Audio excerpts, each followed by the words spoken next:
बिस्मिल्लाहिर्रहमानिर्रहीम। अस्सलामु अलैकुम दोस्तों, उम्मीद है आप सब खैरियत से होंगे। 5 रुकन इस्लाम दे ते 6वां फरीदा टुक, जे ना लभ्या 6वां ते 5 जांदे मुक।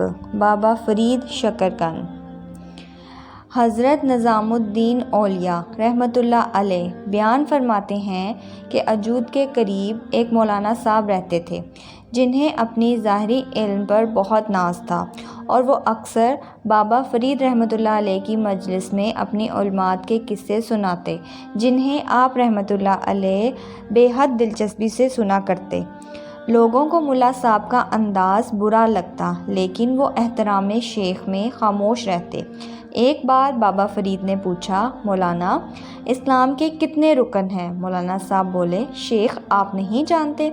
इसका जवाब तो कोई आम मुसलमान भी जानता होगा। इस्लाम के 5 अरकान हैं, तौहीद, नमाज, रोज़ा, ज़कात और हज।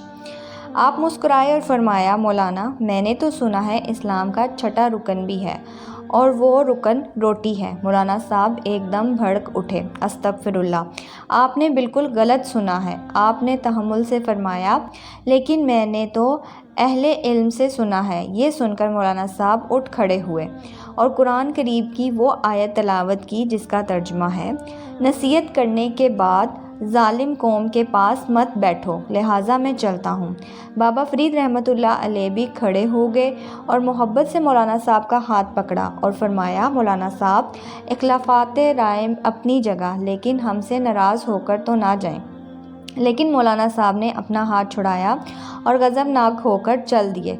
इसके बाद मौलाना साहब हज के लिए रवाना हो गए। हज की सादत हासिल की, मक्का मुकरमा और मदीना मुनव्वरा में 7 साल क़याम किया और फिर वतन वापस के लिए रवाना हुए। वापसी के सफ़र में अचानक समंदर में सख्त तूफ़ान आया और मौलाना साहब एक तख्ते पर तैरते हुए किसी जजीरे तक जा पहुँचे।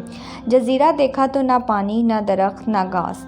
3 दिन भूख प्यास से एक गार में बैठकर दुआ करते रहे कि ऐ पालने वाले इस अजाब से निकालो। 3 दिन बाद कहीं से एक शख्स आया और आवाज़ लगाई कि रोटी ख़रीद लो।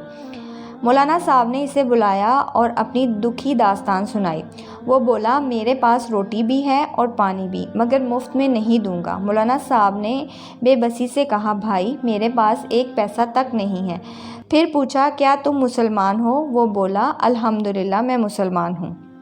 मौलाना साहब ने फ़ौरन भूखों को खाना खिलाने की रवायत बयान करना शुरू की। वो बोला, मैं भूखों को खाना खाने की सवाब से वाकिफ़ हूँ, लेकिन रिज़्क़ हलाल कमाने का हुक्म भी अल्लाह ने ही दिया है। मौलाना साहब ने इसे अपनी नमाज़ें, रोज़े, ज़कात और 7 हज से मुरामत करने की कोशिश की, लेकिन वो टस से मस ना हुआ। आखिर बोला, चले मैं आप पर रहम खाता हूँ, अपने 7 हज्जों का सवाब मुझे दें, मैं आपको रोटी खिला देता हूँ। मौलाना साहब ने सोचा, ज़बानी सवाब देने से क्या होगा, लिहाजा बोला, चलो 7 हज्जों का सवाब तुम्हें दिया। मौलाना साहब ने रोटी खाई तो जान में जान आई।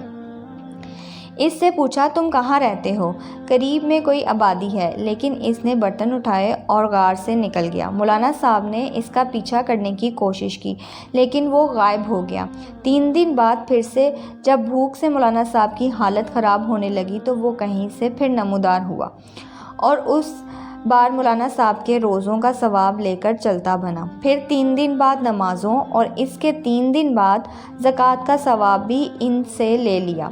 फिर अगले 3 दिन गुजारे और जब वो आया तो मौलाना साहब रोने लगे, अब मेरे पास कुछ बाकी नहीं रहा। तो वो बोला, आज आप बस इतना करें कि मुझे तमाम सवाब तहरीरी तौर पर दे दें। मौलाना साहब ने कागज़ पर लिख कर दे दिए कि मैंने अपने तमाम उम्र की नमाज़ें, रोज़े, ज़कात और हज इस शख्स के हाथ रोटी के बदले फ़रोख्त किए और नीचे अपने दस्तखत कर दिए और रोटी खाते हुए सोचा कि 3 दिन बाद गुजारा कैसे होगा, इसलिए आज इसका पीछा ज़रूर करना है। मौलाना साहब ने काफ़ी देर तक इसका पीछा किया, लेकिन आगे जाकर वो फिर कहीं गायब हो गया। समुंदर सामने था। मौलाना साहब ज़रा सांस बहाल करने के लिए बैठ गए। इत्तफाक से इसी वक्त एक जहाज़ करीब से गुजर रहा था। مولانا صاحب نے اپنی قمیض اتار کر دیوانہ وار ہوا میں ہلائی، جس سے جہاز والوں کی نظر ان پر پڑی اور انہوں نے کشتی بھیج دی۔ خدا کی قدرت یہ ہے کہ وہ ہندوستانی حاجیوں کا ہی جہاز تھا، لہٰذا انہوں نے مولانا صاحب کی خوب خدمت کی اور باخیریت توفیق اپنے گھر پہنچا دیا گیا۔ کچھ دیر بعد وہ اپنی عبادت ریاضت کا حال سنانے بابا فرید رحمۃ اللہ علیہ کے خلقت پہنچے۔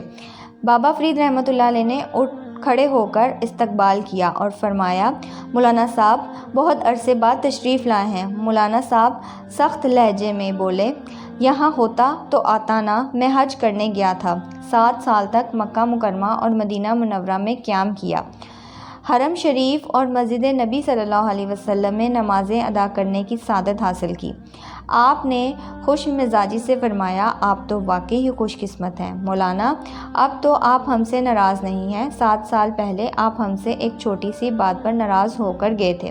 مولانا صاحب بابا فرید رحمۃ اللہ کی عاجزی سے اور مغرور ہو گئے اور بولے، مجھے تو کچھ یاد نہیں، آپ یاد دلائیں تو شاید یاد آ جائے۔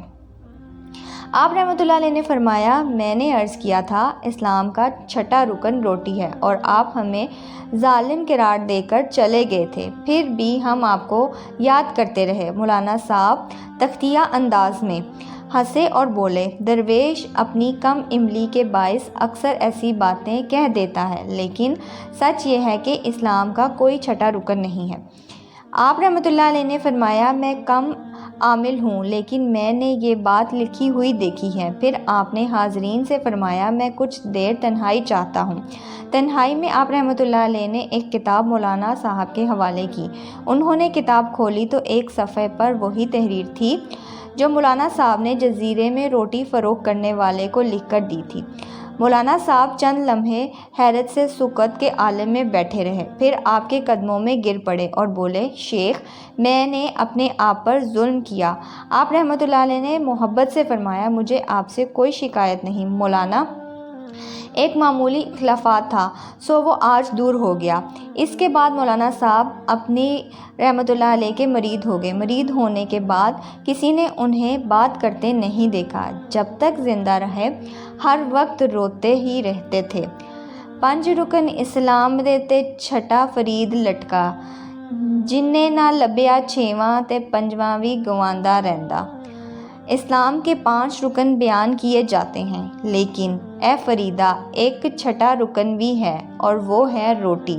اگر یہ 6واں نہ ملے تو باقی 5 بھی جاتے رہتے ہیں۔